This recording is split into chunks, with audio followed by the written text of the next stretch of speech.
जय हिंद दोस्तों। आज हम लोग बात करेंगे अभाज्य संख्या और भाज्य संख्या, प्राइम नंबर और कंपोजिट नंबर के बारे में। अभाज्य संख्या वे संख्या जिनका गुणनखंड केवल 2 हो, न तो 2 से कम और न ही 2 से ज़्यादा, उसे हम अभाज्य संख्या कहते हैं।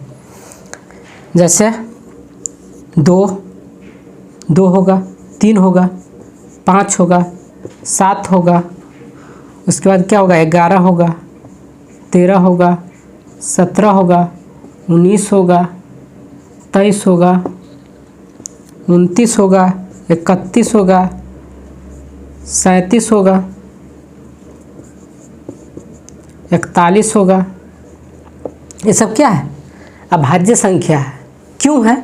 यहाँ पे बताया गया है जिसका गुणनखंड 2 हो, ना तो 2 से कम और ना ही 2 से ज़्यादा।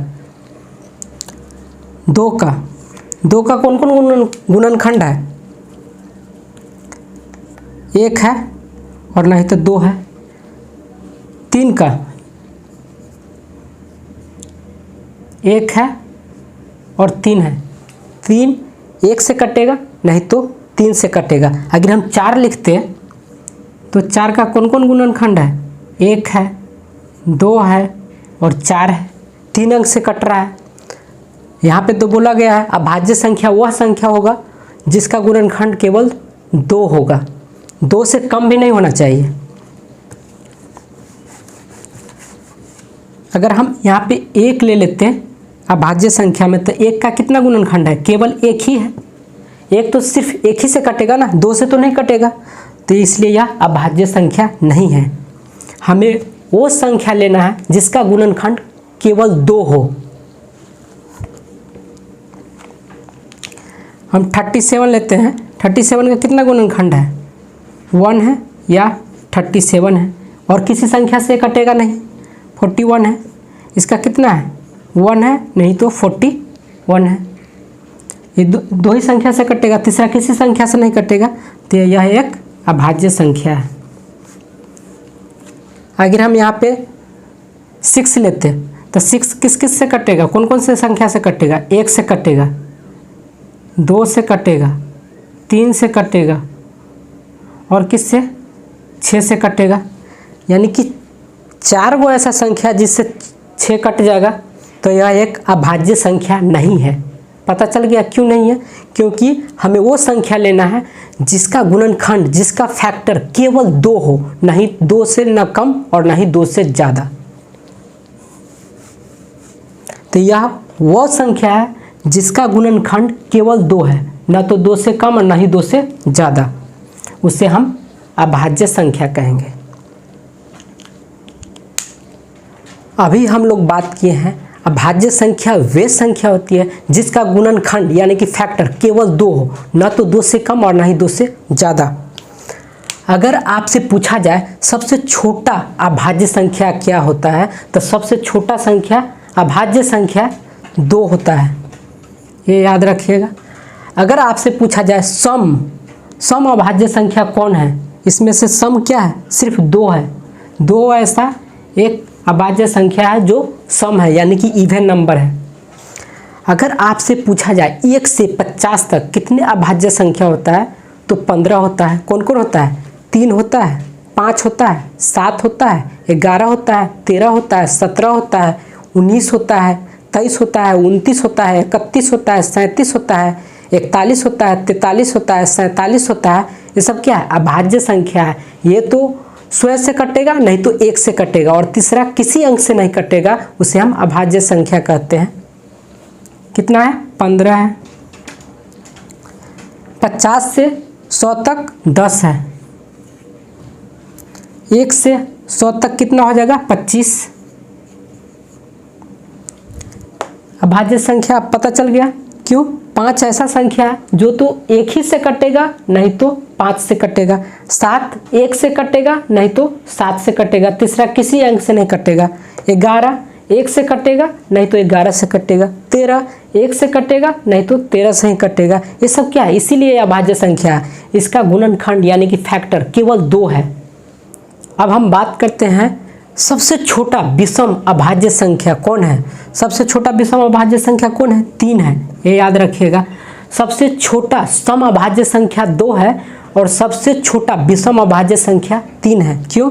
अभाज्य संख्या कौन कौन होता है? 2, 3, 5, 7, 7 के बाद 11,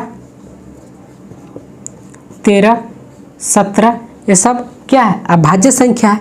इसमें से सबसे छोटा सम अभाज्य संख्या 2 है और सबसे छोटा विषम अभाज्य संख्या 3 है।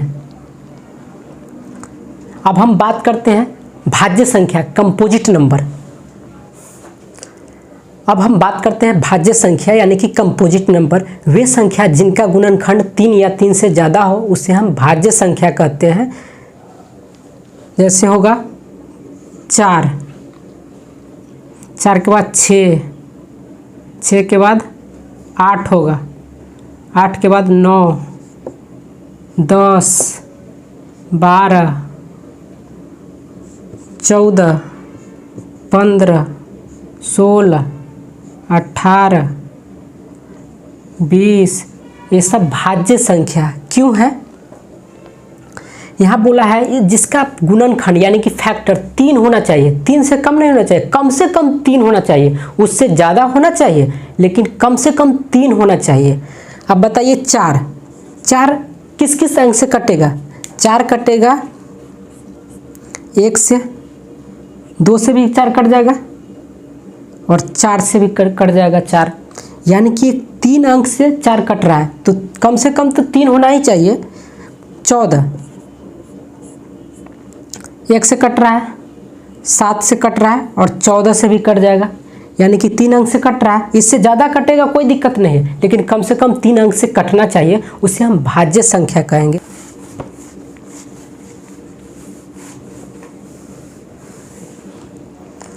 जैसे 10, 10 कितना अंक से कटेगा? 1 से कटेगा, 2 से भी कट जाएगा, 5 से भी कट जाएगा और 10 से भी कट जाएगा। 4 अंक से कट रहा है 10, कोई दिक्कत नहीं है, कम से कम 3 अंक से कटेगा और 3 से ज़्यादा भी कटेगा वो भाज्य संख्या कहलाएगा। ये सब भाज्य संख्या है, यानी कि जो हमारा अभाज्य संख्या है उससे छोड़कर जो संख्या है वो हमारा भाज्य संख्या है।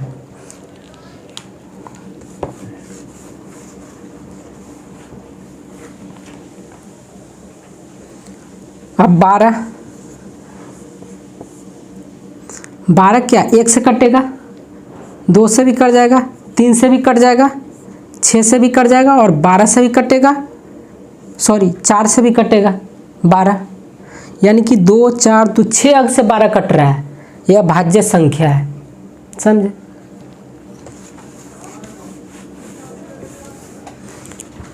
जो संख्या अभाज्य है उसे छोड़कर हमारा भाज्य संख्या जो बचता है वो हमारा भाज्य संख्या है। लेकिन केवल एक ऐसा संख्या है न तो वो भाज्य है और न ही अभाज्य है। क्यों? एक केवल 1 से ही कटता है और हमारा अभाज्य कहता है कि कम से कम 2 से कटना चाहिए, वो अभाज्य होगा, और भाज्य कहता है कम से कम 3 से कटना चाहिए, वो हमारा भाज्य होगा। तो एक तो केवल 1 से ही कटता है, इसलिए न ही वो अभाज्य है और न ही भाज्य है।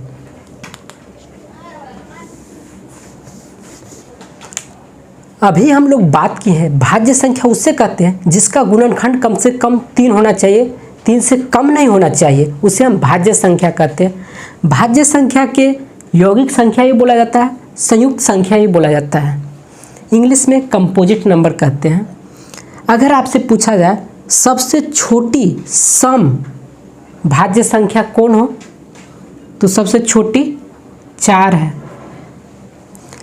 अगर आपसे पूछा जाए सबसे छोटी विषम भाज्य संख्या, तो सबसे छोटी विषम 9। एक चीज़ और याद रखिएगा, एक ऐसी संख्या है ये न तो भाज्य है और न ही अभाज्य है। क्यों? 1 का गुणनखंड सिर्फ 1 से ही कटेगा और किसी अंक से नहीं कटेगा। 1 तो सिर्फ 1 से ही कटेगा और किसी अंक से नहीं कटेगा, जबकि कंडीशन है अभाज्य का केवल और केवल 2 गुणनखंड होना चाहिए, तब वो अभाज्य होगा, और भाज्य का कम से कम 3 गुणनखंड होना चाहिए, तब वो संख्या भाज्य होगी। लेकिन एक ऐसी संख्या है जिसका गुणनखंड केवल और केवल 1 है, वो भी 1, इसलिए ये न तो भाज्य है और न ही अभाज्य है। अब तो भाज्य और अभाज्य कंप्लीट हो गया होगा।